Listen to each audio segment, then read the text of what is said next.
Hey,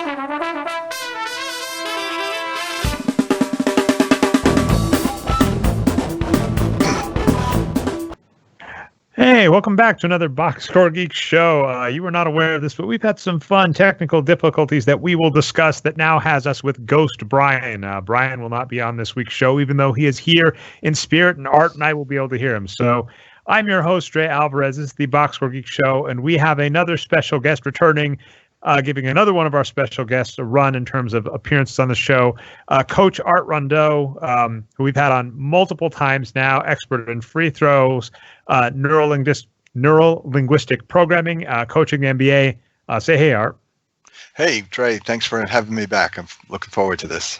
And so basically, a lot of this comes from the back and forth that you have experience in a lot of interesting areas, including helping players with interesting shots, helping people with free throws, crazy dysfunctional NBA franchises. So, of course, when we were talking back and forth, I was actually prodding you, saying I thought you would be fantastic to talk about Lonzo Ball, and you were saying you weren't 100% sure, but we talked back and forth, and of course, you have plenty of insight there, so we'll talk that.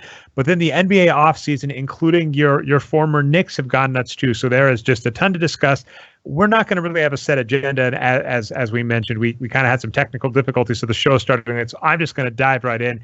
Actually, Art, we were having a discussion kind of pre-showish or late pre-show. We'd gotten way past the pre-show and just into just talking.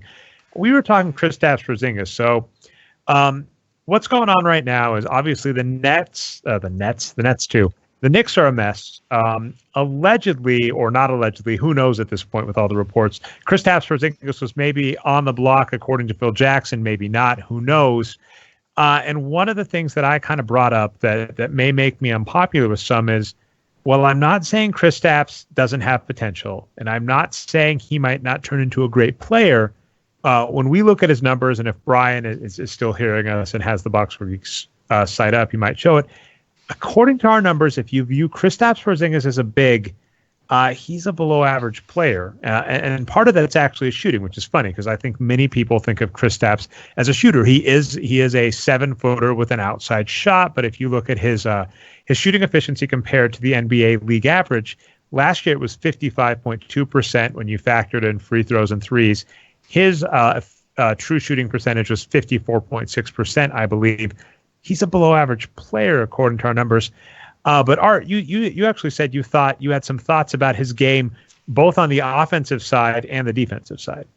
Yeah, well, first of all, I definitely appreciate what you're saying about the numbers, because I know that there were a lot of times that I'd be watching like on League Pass or something, and I was kind of underwhelmed by what I was seeing. But what I think with Kristaps is this. First of all, there are a couple of minor tweaks on offense that would help him. We were talking before. I believe that he may be trying to go back on defense when he takes threes. I think he's trying to go back a half beat too soon. And as a result, he leans back a little bit as he shoots the shot. And as soon as he lands, he immediately is bolting backwards. That causes what I call an airplane shot, which is the arc is lower. It tends to go in, hit the inside of the rim as opposed to going through the hoop cleanly. Because the angle's low, you get a hard rebound, tends to be a long rebound, maybe not as far out as the three-point line, maybe, foul line extended, but it's still a long rebound. And the way that you counteract that is basically you stop leaning. You can see this in game film over and over and over and over and over again. Just a lean of a couple of inches back from straight up and down by a player that intended to shoot straight up and down and lean backwards at the last second, as opposed to, an Earl Monroe, I shoot fallaways and I'm going to fall away here when I shoot. That's all kind of incorporated into the shot. So follow-ups with things that you've taught with other players is just kind of an example where one thing that you've told me about shooting in general is one of the biggest issues in shooting, not like an issue, but things to consider is balance. You've Yes. repeated that word to me a lot. A lot of an effective shot is, maintaining balance. And a lot of players that have issues, it's because of what you're saying. They lean the wrong way. They don't have balance. Right. So there's definitely that. And then I just forgot the second one, so I'll let you keep going and then I'll come. Okay. The other thing that I would really like to see him do is when he's not squaring up for a jumper, is to start looking at using the backboard more. He is trying to put on some weight, which is good, but he is undersized, or at least underweight for somebody his size. It's easy for him to get pushed, and the number of things that have to go right for a swish to go in is a lot greater than the number of things that have to go right for a backboard shot. And I think he'd be doing a lot better when he's 10 feet in, if he spent maybe even 12 feet in, if he would spend a little more time on the backboard. So that's the second thing.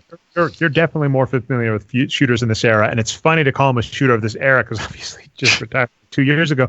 But I believe Tim Duncan's glass work, that was one of his major skills on offense. Yes, and it's funny. I had this discussion with somebody just a couple of weeks ago.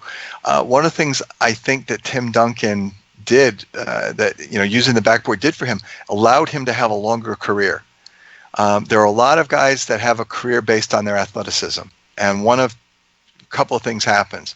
They lose that athleticism just because they get older or they get injured, and now they don't have a game to go along with it. I think that if you had players devoting a little more time to, using the backboard, I'm a huge proponent of that. And I know, you're not supposed to be a real man if you use the backboard, but Tim Duncan did pretty well with it. A couple of MVPs and a very long career. And it's because as his, what athleticism he had, as that started to decline, he was playing the same game he'd been playing for years. Smart angles, et cetera, et cetera. So I definitely think that that can be helpful, and certainly with Kristaps, while he's putting on the bulk, I think that would be helpful to him inside. So. And by the way, the other point I was going to bring up is we've actually talked like Steph Curry before, where Steph Curry is an amazing shooter. Let's not take anything away from him. Right. But you said that like trying to learn Steph Curry's style, where it's kind of like an excellent archer who can shoot a speed archer shot that like it's insane how many things have to go correctly for him to do that. You wouldn't necessarily teach that. And so when you're saying with Kristaps and following away shots, you're like, there are some people that have weird shots where this is part of their shot, part of their routine. But if that's not working for you, that's not, you don't want to add added complications to your shot neither. Right, absolutely. It's a great point, right? Yeah, if somebody is covered tight, let's say it's end of the half, end of the game, something like that, and they know they've got to get a shot off, and they're saying, I've got the ball, I know I'm being covered tight, I'm going to make some space and fall back and take the shot. If they do all that, then that falling back is part of the plan. And these guys, there are certain guys that practice that kind of thing. How can I get a shot off under any circumstance? It's when they go to take a jump shot that they would normally take straight up and down, and they don't intend to lean back. That wasn't part of the plan. It's kind of like a last second thing. They lean back, whether it's to go back on defense or because somebody on defense is closer to them than they realized or something like that. That leaning backward screws up the shot. And you don't have to take my word for it. You can look at synergy over and over again. So by the way, just this is a side topic. Would you still have your synergy account? Because that was a shame when they stopped being open to the public. Because I'd have to like $20 a year or whatever. And then they're like, yeah, we're done. And I know some people still have access. Right. No, I don't, and I miss it because I like to go on. I like the way that they divvied up the shots. You could look at all the misses for somebody, all the makes, and it's a lot easier to see patterns when you can you can see somebody make 5 in a row and then go see they missed 7, and you can see what's going on, and all of a sudden you can see the difference. And when they're doing this, they're picking the ball up above their waist, and when they're missing, they're picking the ball up a little below their waist, or something like that you've got enough evidence to actually go to somebody and say, hey, let's work on you picking the ball up above your waist. What I'm enjoying here is, as I said, my hot take, so to speak, is I don't understand the potential anger by Knicks fans at losing Kristaps Porzingis. I don't understand the enthusiasm. Some people are saying, oh, what if this team picks him up? And I'm kind of going, he's not there yet. He might get there, but he's not. But then, I'm saying the good thing about you on the show is you're saying, well, maybe he might be just a few minor tweaks away from being that next level player. you actually mentioned that you thought on D he's not blocking correctly as well, and that might also be leading to, he's below average at rebounding. So if he's making a few minor mistakes there on defense, if he cleans those up, he might do better. I'd be curious your thoughts. Sure. Well, the thing with the defense is this. At 7'3", you don't need to be blocking the shot out of somebody's hand. Okay. I'm 6'2". I would have to block out of somebody's hand or a couple of inches into the shot. Somebody should be able to release the ball and it be a foot and a half out of their hand, and Kristaps should still be able to get a finger on it. But what's happening is he does a lot of defending around where they're releasing the ball, and he gets in foul trouble because of that. And I was saying to somebody the other day that I would like to see him be more like a Tyrannosaurus Rex in there, the short hands. So the closer he gets to the person, the more the hands are pulled in. Really like. Is that a common coaching terminology or something? No, that was just something that Rex hands defense for centers is interesting. Yeah, there you go.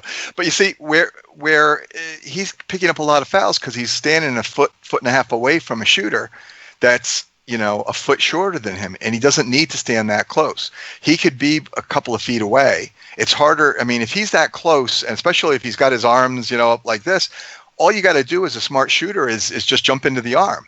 End of story. And he's not going to be able to get it away fast enough. He picks up these cheesy little fouls, and now he's on the bench, and now he's getting cold, and and that impacts his performance as well.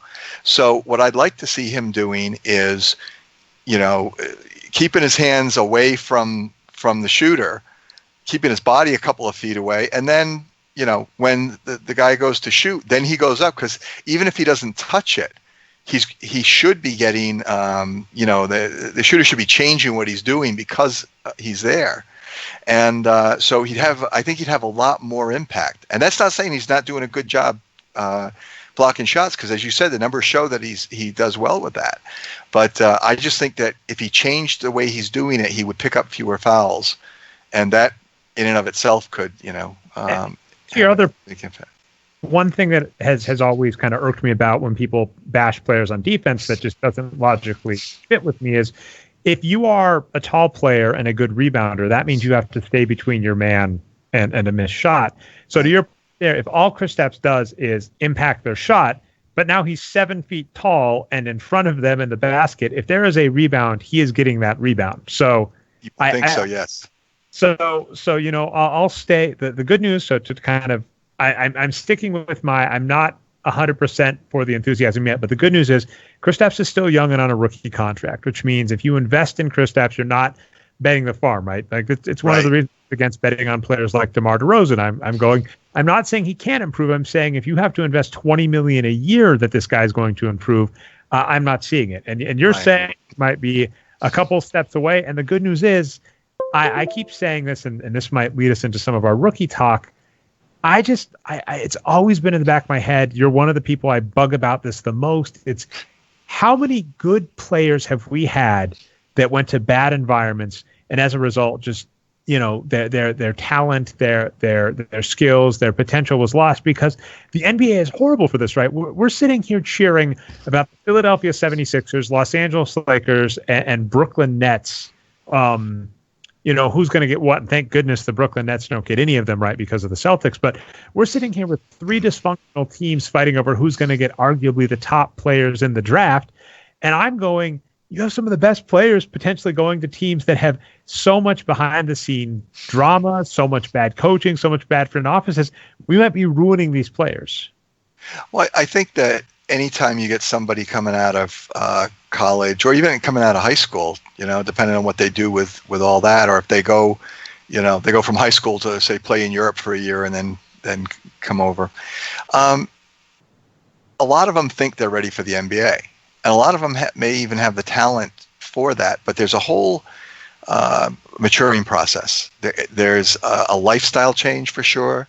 There, just even the money. Never mind. How do they deal with that? They've got people in their lives, or they should, talking to them about things they never had to think about before. Are we going to tax defer, part of your bonus or, any of this stuff? They're dealing with that. They're dealing with players that even if the raw talent isn't there, maybe a player that's been in the league 3-4 years and is more of a bench player, he may outplay this rookie who's got more raw talent, but it's because the bench player's got 3, 4, 5 years of playing against some of the best competition in the world. And so he knows certain things. He can do certain things. When the rookie has a few years under his belt, he'll blow away this other guy. But, in the meantime, it's the experience that wins out. So I think that they come in, some of them think they're going to do too much or think that they can do more than they're doing. And then you get people that play head games with them, whether it's a coach or, some player they really respect tells them that they suck, and it sticks. So anyway, well, yeah, that's one thing I definitely want to talk, because you brought this up before about, the kind of the self-actualizing thing with, and you've mentioned you're not talking necessarily like crystals or whatever. You're more talking if you get an image in your head about, oh, I'm going to lose, or, oh, I'm not clutch, or, oh, I'm not this, that it builds on itself really quickly. And you're kind of saying young players are really, really susceptible to that. And I don't doubt that. And then the interesting thing is, every player that makes the NBA, they had to have blown away their high school competition, and they had to have blown away their college competition. And since the age of 14, probably maybe up, they've been told, you're great, you're great, you're great, you're great. And they get to the NBA, and the difference is so large. And then again, we might talk the Lakers a little more. One of the interesting things about D'Angelo Russell is on the Lakers with the coach who's trying to placate Kobe Bryant and Metta World Peace and other old players. He's going, I'm supposed to be the number 2 pick. I'm supposed to be the franchise savior, and you're benching me and telling me I suck and going with Kobe. What's going on? Yeah, it's a real delicate balance, I think. I think a coach has to be aware of it. I think a lot of times the assistant coach can be usually the assistant coaches are helping out individual players and is more of the friend and confidant to a player than the head coach can be, because the head coach has got to deal with so many different things, including pulling the strategy together and etc. So some of that can be a big help, but ultimately you've got to realize that just because this person is A, super talented, and B, in an adult's body, that doesn't mean that they're a fully formed adult. And that's not talking down about anything. It's you want to be careful with this, because if you treat them right in their first year or two, they're going to blossom into whoever they can be. And if you mess them up that first year or two, you may have somebody that had all kinds of potential, and had they gone to another franchise, they would have realized it. So yeah. One of my favorite books is Soccernomics, and it talks about this really interesting thing where a bigger issue there is international, kind of similar international, but you'll basically have like South American players that travel to Europe, get signed by a European team.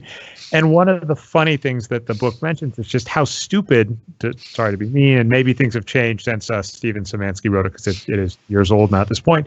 But he mentions that these teams invest all this money to hire this player, and then the smart teams, but many don't, but the smart teams will invest in like a travel agent who will help them get settled and know places nearby with, local food cuisine that they're used to eating, because, you're out of your country, so you're not used to the cuisine and all of this, and you don't speak the language and all of this. And they basically said that these teams would basically waste potential because they would hire these international players and then set up pretty much in an environment to fail, because they felt away from home, and instead of focusing on the game, they're focusing on where to get an apartment, and they don't know what food is good for them, so their stomach's off whack and all that. And so it's interesting where I think NBA teams actually have a very similar issue with young players, and you just said the grow and blossom correctly. I think I agree. It sounds weird because it does sound like you're right. You said I didn't want to talk down, and I can understand how it could be interpreted that way, but like this player may be an adult, a skilled player in an adult's body, but they're still forming. And I remember when I got my first job out of college, I wasted a bunch of money initially. I went, instead of being smart, and I want to go back in time and tell them that's stupid. Don't buy a steak dinner before you get your first paycheck. Right. Open up or open up a Roth IRA or something first. Sure. Be patient. And so I think I think a lot of teams don't think about that. And there are only a couple, I think, that do. Like the Spurs, I definitely think are one. And I don't know what too much to say about that other than interesting. It seems like you're on the same page. Yeah, no, I definitely agree with you. I would be remiss if we didn't bring this up, since you are the free throw guy. One thing really interesting to me is if you look at this upcoming draft of the top 10 players. I really hope we're recording, by the way. So future us, I might be worried over nothing, but Brian's been silent, as we mentioned. He's not on camera, Right. but we can hear okay. you. I just want to make sure recording is still going. Good. So I just talked to Ghost Brian, who told me that this is recording well, because I would, we've done this before. It wouldn't be the first time, Art, but we have definitely had times where we, go an hour and then the recording is gone.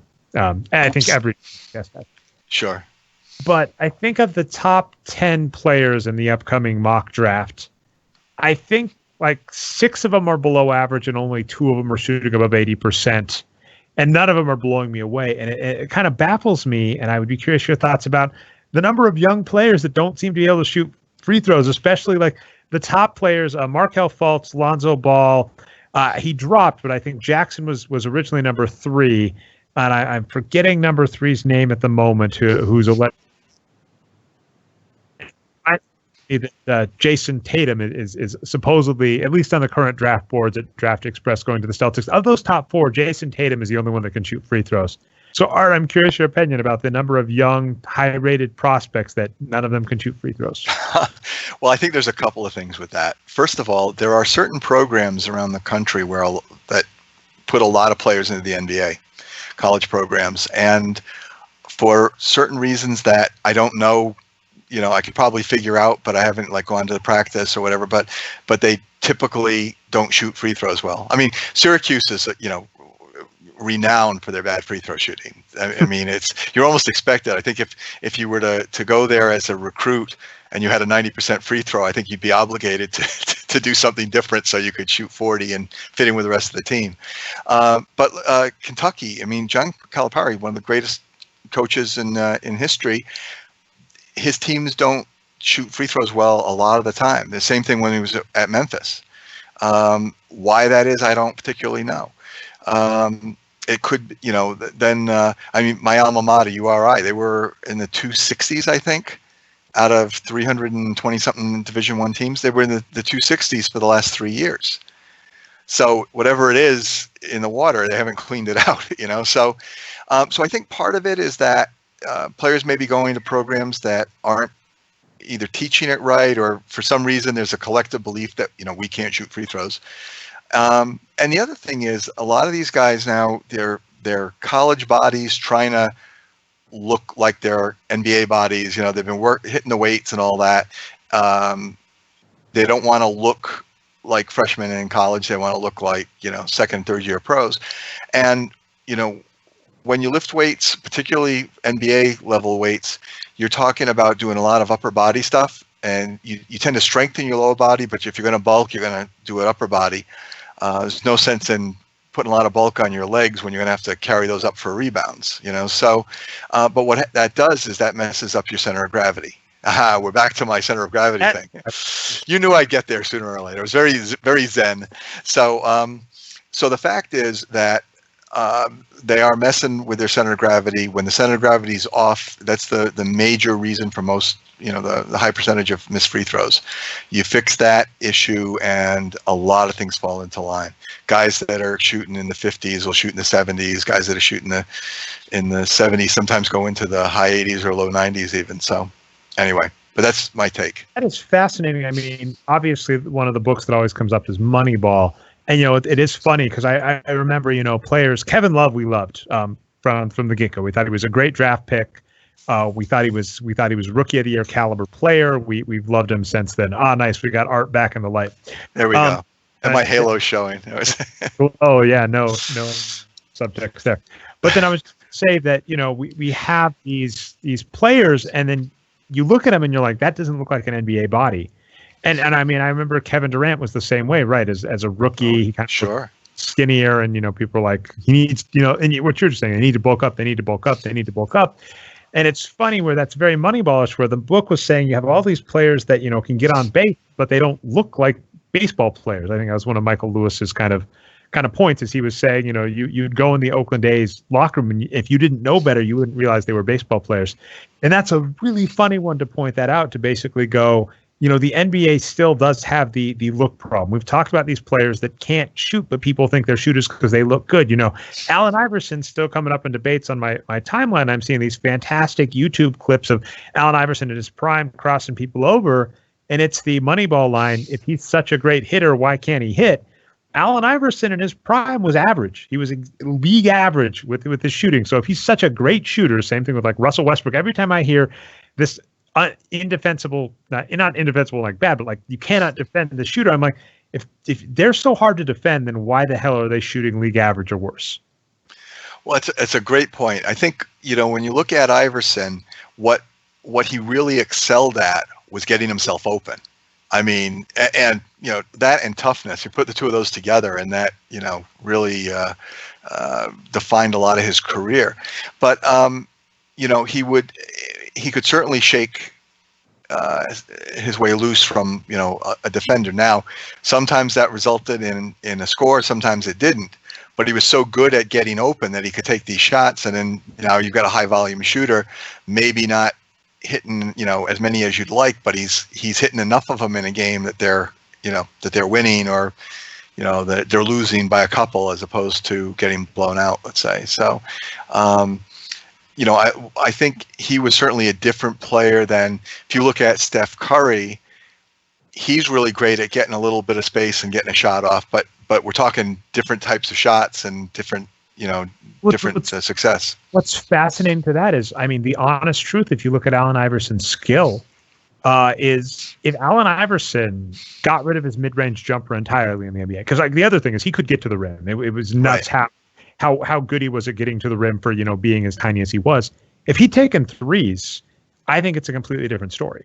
But the fact of the matter is, I mean, and we've broken the numbers, we've crunched the numbers on this. If you look at mid-range shots in the NBA, even if you're really, really good at them, it's just not an effective shot.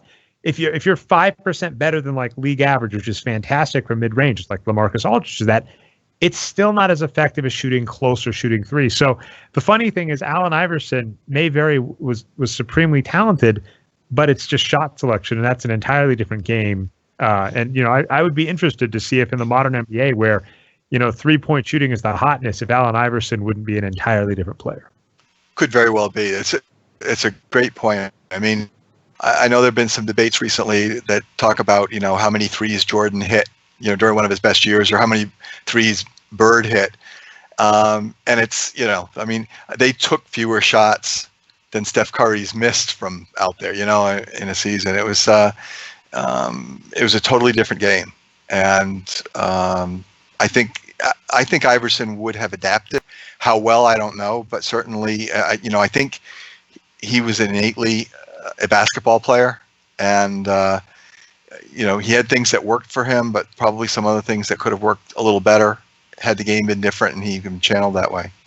Well, what's really funny, and the reason I really love that weightlifting point, I'm going to have to try and make sure I highlight it in the show notes, depending on how much time I give myself to write the show notes. But one of the hardest parts about NBA players is actually we talked about this last week, Brian, Ghost Brian, but like how well players understand what they are doing, and then also the purpose, right? There are some players that understand very well, I'm doing this to get paid.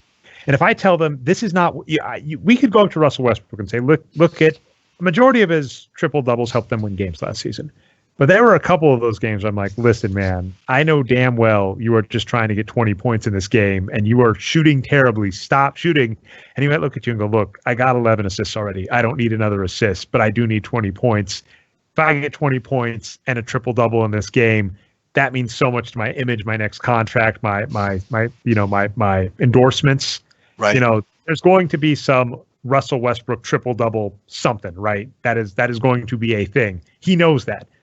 So there's that, and then there are players that might not understand when you tell them this is good, but it's not winning games as much as something else, how much they know that or can understand it. So I think, like when you were saying, like most players would think, like you might tell them, look at your shot. If you bulk up too much, you're going to mess up your shot, and that's actually going to hurt your performance.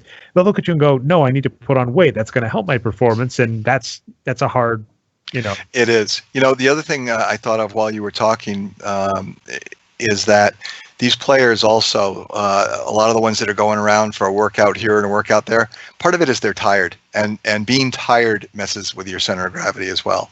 Your muscles aren't as strong, let's say, so they're not supporting you as well, and you lose balance. So that's another thing. And some of this whirlwind tour stuff they're doing between Portsmouth, Chicago, and draft day, that'll calm down. Then they'll start doing some serious NBA type of stamina training, and we'll see what happens. Yeah, I think you never seemed that worried, but I was curious if you had any thoughts based on your interaction with like NBA players and outside forces about Lonzo Ball and LeVar. Well, it's funny because at this point, like I think with how much news has happened, that might be old hat, but I still at least want to get your thoughts on air about that. Sure. Well, I think, it's Lonzo's been trying to make a little bit more noise over the last few days. I saw something he published on the Players Tribune, and I think it was on Father's Day, in fact. LeVar's, how do I put it? I think it's important that Lonzo become his own personality, especially as somebody that's going to be running an NBA franchise. That has to be, he can't be quiet Lonzo. He's going to, I don't think you want him to be loud, boisterous, Lonzo either. You want some happy medium. I think that there's been a lot of focus on LeVar. I understand some of where he's coming from. He talks about, I think we talked about this a couple of weeks ago. He talks about speaking things into existence. Well, that's actually, we're getting away from statistical analysis here, because that is something that really gets into metaphysics and people believing that you can kind of create things in your life. And there are pretty much every major religion has a set of steps that you follow if you're trying to bring something into your life, and they all are pretty similar. And certainly speaking about it, writing it down, those types of things tend to make it more real. Whether it does or not, can't help you with that. But I think that what LeVar has forgotten or maybe missed is that they say when you speak it out loud, you speak it kind of quietly because you want to keep the energy in it. You don't go on ESPN and brag about Big Baller Brand and stuff like that. I think that so I kind of know where he's coming from. And certainly there's a lot of good things happening for his family. But I really think that he needs to step back and let Lonzo come out and be the man and emerge from his shell. I think I was mentioning to you earlier, I wonder when Lonzo's name gets mentioned, is LeVar going to run up and give Adam Silver a hug, or is it going to be Lonzo? I'm hoping it's Lonzo, but you just never know. So anyway, so those are some of my thoughts. I think Lonzo's going to be an excellent ball player. I do think, and it's kind of funny how it happens, but you see that shot, was it a 3-point shot? That's kind of. I had to ask you your thoughts on his shot. Do you think it's workable in the NBA to do any tweaks? Because we had Chris Yad, and he said there was a sports science on it and all sorts of stuff. I'm curious your thoughts there. Well, here's the thing. It would have been ideal for that form to be corrected early on in life. I mean, he's used to this. Whether he can hit it against NBA competition, I don't know. I think that changing that shot is going to be something you're going to want to do over a couple of seasons. I think if it's a dramatic change, it could lead to some kind of injury. Anytime you're used to doing things a certain way, even if you're doing them, quote, wrong, unquote, according to the textbook, that's what your body's used to. And if you change it too much, you can get anywhere from, soreness to, outright, surgical problems. You look at Tiger Woods, he changed his golf clubs, and shortly after that started having back problems. And we're talking, maybe an 1/8 of an ounce different in the head of a driver or something like that, and maybe a 1/16 of an inch difference in where it was on the shaft. But that's a lot of force that he, was putting in. And now Rory McIlroy has changed clubs, and he's having back problems. What a surprise. So I think I've mentioned Rick Ankiel to you before. He was the baseball pitcher who looked like Cy Young coming up regular rookie season, and then got to the playoffs and was throwing the ball into the backstop. It was like, Charlie Sheen in Major League. And they looked at game film. He wasn't injured. They looked at game film and say, oh, we see he's releasing off here. They changed his release. And he ended up having to undergo surgery and never pitched again. He was lucky that he had the talent to play Major League outfield. So he had a Major League career. But, a lot of players, if you mess them up in their natural position, that's the end of their career. So with Lonzo, if they're going to have him change his shot dramatically, especially if he's been shooting that way for a long time, I think they're going to have to do it in stages and tweak him enough so that there's progress, but not putting undue strain on joints and muscles, and then maybe the season after that doing it again, and maybe by the third season he's actually got himself a more of a textbook shot. And I'd still be curious to see how he does. Like I still want to, absolutely. I think the two that come to mind easiest in my head are Kevin Martin and Sean Marion. Ugliest shot ever. Oh yeah. And somehow you look at their numbers in their prime and it's going in, and you go, yeah, absolutely. And see, that's the whole thing is if we're grading somebody on form, then any one of those two guys or Lonzo, you'd say, and not so much. But if you're grading on success, then if they're able to put the ball in consistently with something that's not the norm, then you go for it. Well, something I should throw out there is the Lakers, and it is looking like the numbers are not the numbers, but the rumor mill that was going all over the place, but I think was more a hype machine, is saying it looks like Lonzo's probably going to the Lakers. They should definitely contact you, because I know you've given me some thoughts about his free throw shooting, and that there are probably some simple tweaks. So Lakers, for F's sake, this is one thing I will say this: I have literally no power at all, as you know, but it's annoying to me that if you with all of this talk about Moneyball and analytics, and I see teams, I'm sorry, candidly, they hire analytics squads and either ignore them, because there are some people that I've looked at their work and I trust, or I think they give good advice, so I ignore them. Or they hire people, and if they're listening to these people's advice, I'm like, what? You've wasted millions of dollars on bad advice when I see some player signings.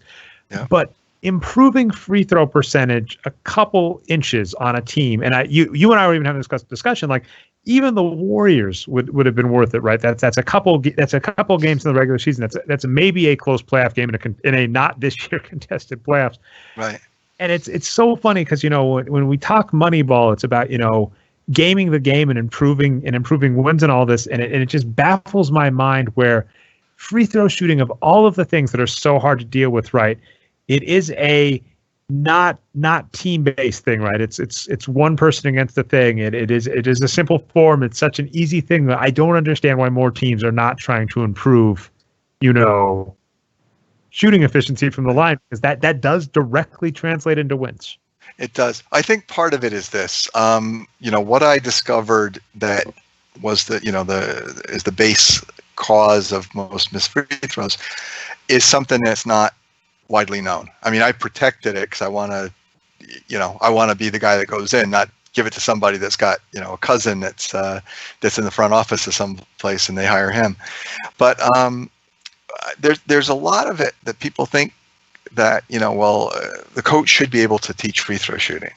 So there's a lot of ego there involved with it. I've always gotten my chances at it's got to be at just the right time. Some big loss, that 2-point loss with 17 missed free throws, and I haven't been able to get a return call from the coach, and all of a sudden the coach is calling me and begging me, can I get in? But that's a problem, is that they think that they are supposed to know. Some of them think they do know, but the ones that think they're supposed to know, it makes it hard for them. Am I going to be judged as less of a head coach because I went and got some help on this? So that's a big problem there. And a lot of them just I remember when Shaq went to Miami, and I reached out to Pat Riley because I had done the work through Tony Robbins. Worked with Tony during his during the 90s at his major events, and Tony and Pat Riley are good friends. So I'm like, oh, maybe this will get me in. And not only didn't it get me in, but Pat came out and said, yeah, we got a couple of assistant coaches. He said this publicly. We got a couple of assistant coaches going to have work with Shaq. Well, that was great. It was a good way to basically say that, I don't think it's any big deal. And Shaq decreased while he was in Miami. So I didn't think that was possible, but, there it was. So I think that being able to show some results, I've got some things in the works. Summer League's coming up in July. And I got a couple of things in the works. I'm hoping that I'm going to be able to actually spread this information around and still, maybe be the guy that goes in. Because, the mental stuff I do, that I did with Alan Houston, did it with a bunch of other people. I learned that or developed it because of free throw shooting. Because I'd get some guy that he'd go from 50 to 80 when I got him on the physical program, and then after a few weeks, he'd start coming down. And I'd say, well, look at game film, and he'd changed his release or he changed his pre-shot routine. How come you did that? Oh, I'm just a 50% free throw shooter. That was his belief. So we had to change his belief, and I had to learn how to do that. So, there's a mental side of it as well. And it's not because there's something wrong with these guys. It's because they're smart and they learn. And they learn they're not good free throw shooters. So you have to kind of unlearn that for them. So, well, and also I think you've said with Shaq and others where you've heard front offices basically go, this guy is so great at everything else. It's kind of the funny thing that like Brian and I always bring up. We're like, you've got to weigh the positives and the negatives. You go, we can deal with them being a bad free throw shooter. I mean, I'm sure DeAndre Jordan, Andre Drummond, trying to think of a few others. I know lots of big. It's a traditional big man problem, but it's like, sure. I think so many teams go, we're not going to focus on free throw shooting because you're so good at everything else. We don't worry about it. I think to your point, like Calipari at Kentucky, to get that right. I always mess up teams. Sure. It's probably the same thing where he's going, listen, I just need a bunch of big guys that are going to utterly dominate college. I'm basically going to get an NBA B team that's going to dominate college level. I don't need to focus on this. And also, it's probably a longer term deal, and he knows he's losing them all after a year anyway. Right. But to that point, right, they go, we don't need to worry about this. And what's funny for me is when we look at wins, one of the things we've always noted that is really hard, it's one thing about shooting efficiency, is it's these tiny margins make such huge differences, and it's such a weird. That's it. During the regular season, a school like Kentucky, Louisville, Duke, top 10 teams, they're beating everybody by 15, 20 points. So it's less of an issue. But then they get into the tournament, and they're playing. They're not playing the Little Sisters of the Poor. They're playing some team that's ranked, maybe one below them or one above them, and a difference in a couple of points can be the difference in advancing or going home. And by then it's a little late. I mean, I have worked quickly. I've worked within one game before, but when they're on the road and going to some foreign gym that they've got to get ready for a Thursday night game, that's not going to be the easiest sell. It's certainly not going to even be easy to get in front of them to do the pitch. So absolutely. And then okay, I'm trying to think. So the show, obviously, I said so like 4 times. I just noticed I'm going to hate myself in the future when I listen back to this. Obviously, we got going late because of technical difficulties and all that, so I'm really glad we got this in. Are there other draft and/or NBA thoughts? This was a crazy news day. We didn't talk Jimmy Butler. We didn't talk LeBron James. We didn't talk David Griffin. Nothing personal. I thought that would have been a waste of your talents. Not that I wouldn't have loved to hear your thoughts, but I wanted to hear you talk about Kristaps Porzingis. Yeah, well, I do have something more on Kristaps if you got a minute for it. Oh, absolutely. Okay, so here's part of the problem. There is Kristaps the ball player. Now, you've pointed out some deficiencies, and I think you're right on the mark with them. I've said I think that there are a couple of minor tweaks that might help that out. But both of us there are talking about Kristaps the ball player.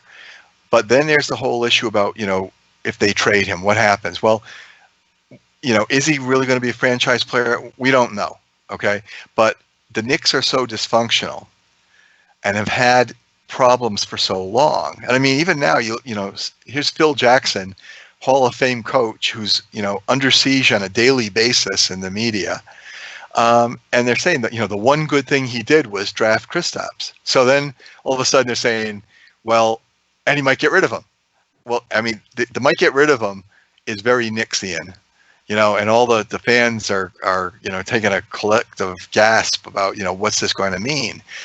Because, it's one thing if they trade Kristaps for some, low draft pick and some established all-star, maybe it's a good trade. A young guy, not somebody that's, on the downside of his career. Maybe it's a good trade. Though, to be fair, we talk about dysfunctionality. Like, if you go to the open market and they know that you've got a player on the block, no one ever offers that. So, like, if that's it.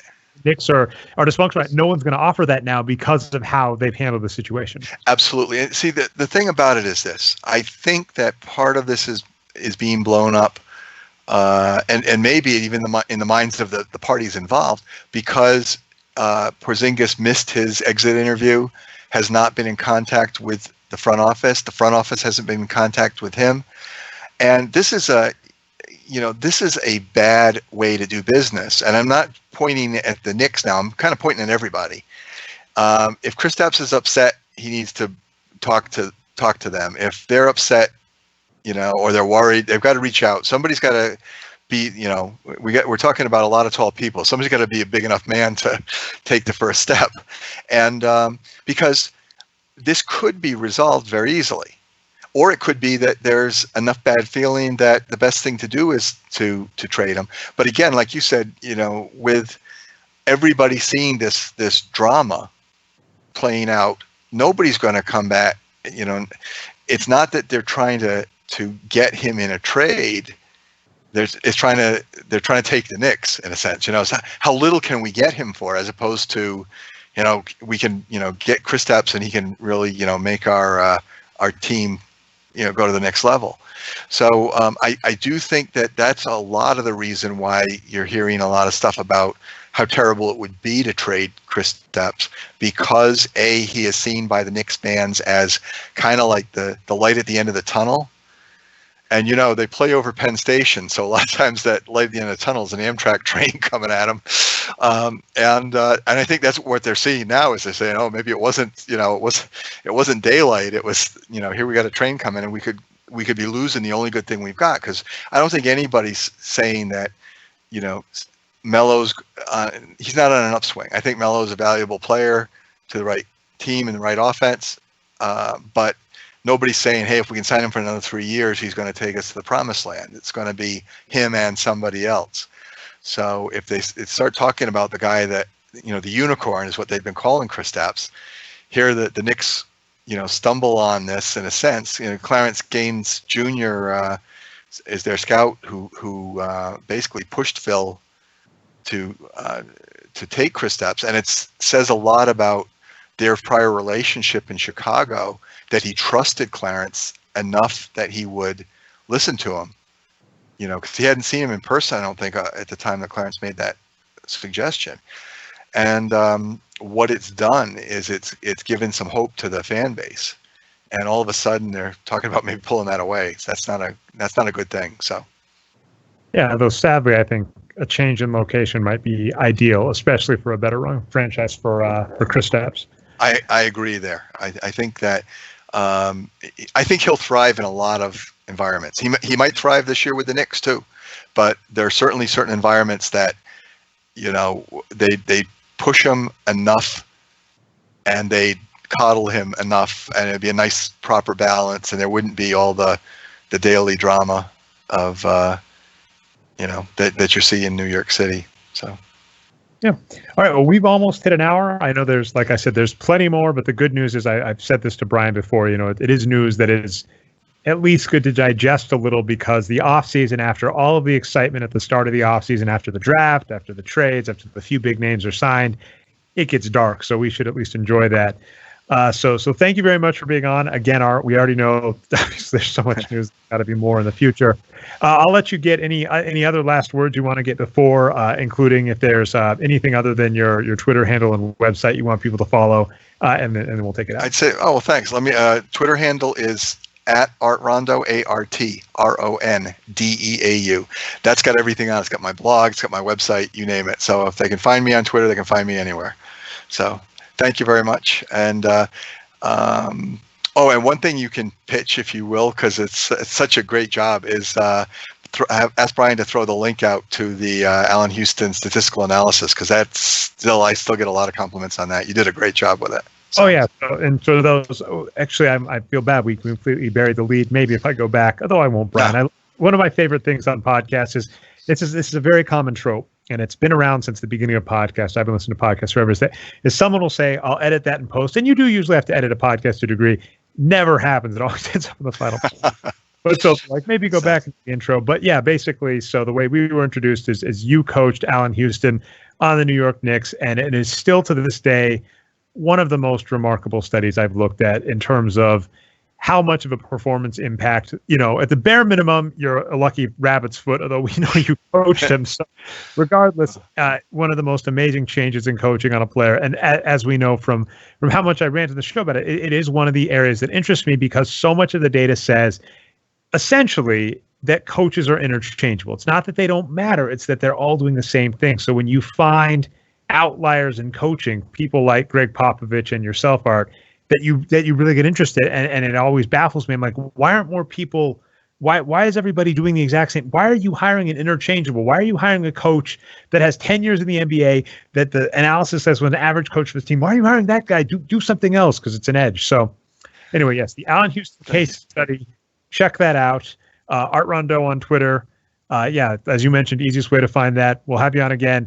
We can't hear anything from Brian, so I'm just going to let that be our show because, as I mentioned, lots going on, and there will be more off-season talk, more draft talk. Don't worry, listeners.